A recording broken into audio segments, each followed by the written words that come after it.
فاسألوا الذكر إن كنتم لا تعلمون۔ تو اے لوگو علم والوں سے پوچھو اگر تمہیں علم نہ ہو۔ صلوا علی الحبیب صلی اللہ علی محمد صلی اللہ علیہ وسلم۔ الحمدللہ رب العالمین والصلاة والسلام علی سید الانبیاء والمرسلین، اما بعد فاعوذ باللہ من الشیطان الرجیم، بسم اللہ الرحمن الرحیم، الصلاة والسلام علیکہ یا رسول اللہ وعلی آلہ وصحبہ یا حبیب اللہ۔ طلاق کے متعلق ہمارے مسائل چل رہے ہیں۔ آج تیسری طلاق اور پھر طلاق کے بعد والے کچھ معاملات پر آیات اور ان کا ترجمہ تفسیر۔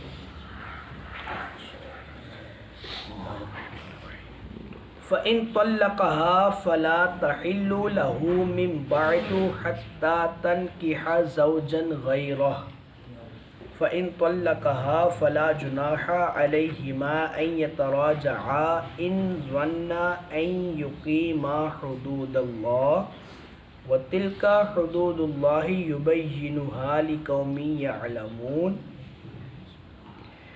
پھر اگر تیسری طلاق اسے دی تو اب وہ عورت اسے حلال نہ ہوگی جب تک دوسرے خاوند کے پاس نہ رہے۔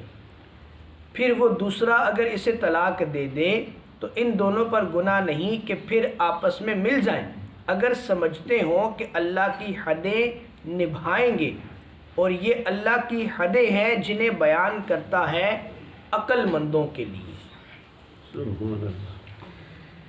3 طلاقوں کے بعد عورت شوہر پر حرمت غلیظہ کے ساتھ حرام ہو جاتی ہے، چاہے ایک مہینے کے فاصلے سے دے، چاہے اس سے زیادہ فاصلے سے دے، چاہے 1 دن کے فاصلے سے دے، چاہے 1 منٹ کے فاصلے سے دے، چاہے ایک ہی جملے میں دے۔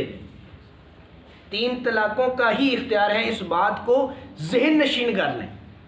ایک مرد کے پاس عورت کو طلاق دینے کا اختیار صرف 3 مرتبہ ہے، چاہے وہ ایک ہی جملے میں طلاق دے، چاہے وہ 1 سال کے وقفے سے دے، جیسے مرضی دے، اس کے پاس اختیار 3 ہی طلاقوں کا ہے۔ اس بات کی طرف مت بھاگیں، مت اس کے پیچھے جائیں کہ وہ فلاں یہ کرتا ہے، فلاں وہ کرتا ہے، پیسے لے کر آپ کو فتویٰ دے دے گا، وہ فتویٰ کیا جائز ہوگا یار؟ پیسے لے کے ہم فتویٰ لے آتے ہیں جی، اور جی کہ 3 طلاقیں، ایک ہی طلاق ہے جناب، وہ حرام کام کرتے رہتے ہیں، اور اس کے بعد پھر اللہ علمان والحفیظ۔ کیوں اللہ کی حدوں کو ہم پھلانگتے ہیں؟ پہلے ہی اپنی عقل پر ہاتھ رکھیں، اپنے غصے پر کنٹرول رکھیں۔ آپ کو اگر پتہ ہے کہ آپ کے بچے ہیں، آپ کے اس بیوی کے بغیر گزارا نہیں ہے، آپ کے معاملات خراب ہو جائیں گے، کیوں طلاق دیتے ہیں؟ برداشت کریں، پھر غصے کو کنٹرول کریں، صبر کریں۔ صبر نہیں ہوتا، پہلے طلاق دے دیتے ہیں، غصے میں آ کے جناب مردانگی کے زوم میں آ کے طلاق دے دی، اب جناب بھاگیں گے مفتی صاحب کو حل کٹو نا، لیکن ہے کہ بچے رول ویسن، پہلے خیال نہیں تھا بچے رولنے کا یار، اور پھر ہم کہتے ہیں جی غصے میں تو دی تھی، غصے میں طلاق نہیں ہوتی۔ طلاق کوئی پیار محبت سے دیتا ہے بھائی؟ بڑا آج جناب پیار آیا آپ پہ تو آپ کو طلاق دے دی، ایسے مت کریں، اللہ کی حدوں کو نہ پھلانگے۔ 3 طلاقیں دے دی، بس اب ختم کریں کیسے کو، آگے چلیں، زندگی آگے اور بھی بہت پڑی، آگے اور کام کریں، اسی کے پیچھے مت بھاگیں۔ سانپ گزر جائے، لکیر کو پیٹنے کا فائدہ نہیں ہوتا، لکیر کو پیٹتے رہنے سے سانپ نہیں مرتا، اس لیے جو ہو چکا اس سے آگے اگلے کام کی طرف جانا چاہیے۔ آگے رب فرماتا ہے وَإِذَا طَلَّقْتُمُ النِّسَاءَ فَبَلَغْنَ أَجَلَهُنَّ فَأَمْسِكُوهُنَّ بِمَعْرُوفٍ أَوْ سَرِّحُوهُنَّ بِمَعْرُوفٍ وَلَا تُمْسِكُوهُنَّ ضِرَارًا لِتَعْتَدُوا وَمَن يَفْعَلْ ذَلِكَ فَقَدْ ظَلَمَ نَفْسَهُ وَلَا تَتَّخِذُوا آيَاتِ اللَّهِ هُزُوًا وَاذْكُرُوا نِعْمَةَ اللَّهِ عَلَيْكُمْ وَمَا أَنزَلَ عَلَيْكُمْ مِنَ الْكِتَابِ وَالْحِكْمَةِ يَعِظُكُمْ بِهِ وَاتَّقُوا اللَّهَ وَاعْلَمُوا أَنَّ اللَّهَ بِكُلِّ شَيْءٍ عَلِيمٌ۔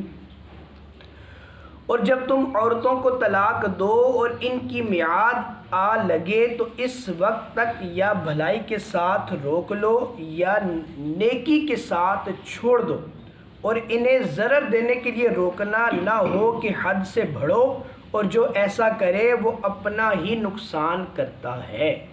اور اللہ کی آیتوں کو ٹھٹھا نہ بنا لو، اور یاد کرو اللہ کا احسان جو تم پر ہے، اور وہ جو تم پر کتاب و حکمت اتاری تمہیں نصیحت دینے کو، اور اللہ سے ڈرتے رہو اور جان رکھو کہ اللہ سب کچھ جانتا ہے۔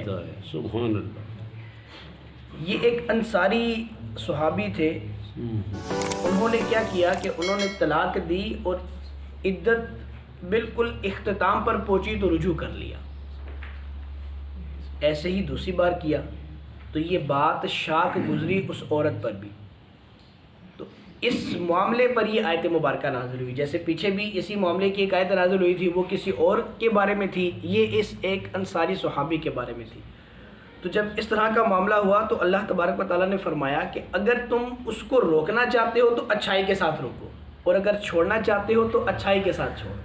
یعنی دونوں معاملوں میں ہمیں نیکی کا حکم دیا گیا ہے، لڑائی جھگڑے کا، غیبتوں کا، جھوٹ کا، تہمت کا، بد الزامیوں کا، ایسی باتوں کا حکم جو ہے وہ ہمیں نہیں دیا گیا۔ مختلف طرح کے ہیلے بہانے بنائے ہم اور اس کو جناب خواہ مخواہ میں ہی ہم اس کی قید کو بڑھا دیں، ایسا نہیں ہے۔ اگر آپ سمجھتے ہیں کہ آپ کا اس کے ساتھ نباہ ہو سکتا ہے، آپ اس کو روک لیں، اگر نباہ نہیں ہو سکتا تو چھوڑ دیں۔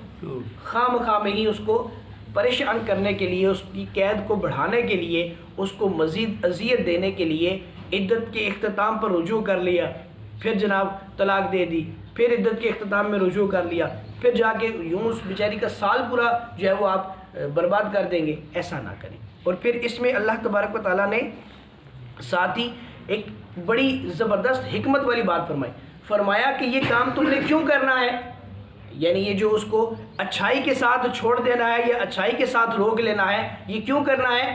اس لیے کہ تم اللہ اور آخرت پر ایمان رکھتے ہو، یعنی تم مسلمان ہو۔ مسلمان کی شان نہیں ہے کہ کسی کو تکلیف دے، کسی بھی طرح کے کسی بھی معاملے میں کسی کو تکلیف دینا یہ ایک مسلمان کی شان ہو ہی نہیں سکتی۔ اور پھر ساتھ دوسری بات یہ فرمائی کہ یہ بات اس لیے تمہیں بیان کر رہا ہوں کیونکہ تم عقل مند ہو۔ مطلب کتنی بڑی بات، مسلمان بھی ہو اور پھر عقل مند بھی ہو، اور عقل مند ہو کر ایسی بری بات کرتے ہو، تو اس لیے اس طرح کا معاملہ جو ظلم و ستم کا بنایا گیا ہو اس کو نہ کرنا چاہیے۔ پھر اللہ تبارک و تعالیٰ بیان فرماتا ہے کہ یہ شریعت کے معاملے ہیں، یہ نظام زندگی کے معاملے ہیں، یہ تم پہ احسان ماننا چاہیے کہ میں نے اپنے محبوب کریم کے ذریعے تمہیں یہ پیاری باتیں سکھائیں، ورنہ اس سے پہلے ہم پیچھے چلے جائیں تو زمانہ جاہلیت میں کیا کیا نہیں ہوتا تھا۔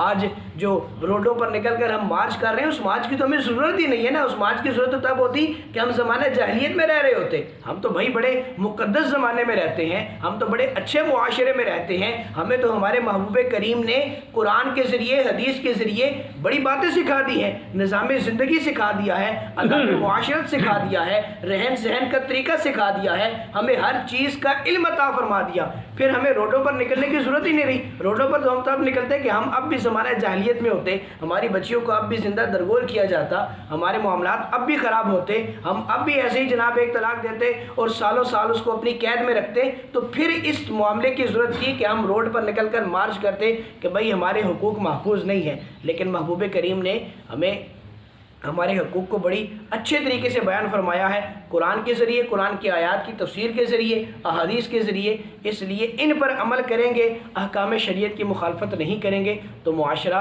سدھر جائے گا۔ اللہ مجھے اور آپ کو اس معاملے میں، طلاق کے معاملے میں اور ہر طرح کے آداب زندگی کے معاملے میں، معاشرت کے معاملے میں، ہر طرح کے معاملے میں ادب و احترام کا، شریعت کا خیال رکھنے کی توفیق عطا فرمائے۔ آمین بجاہ نبی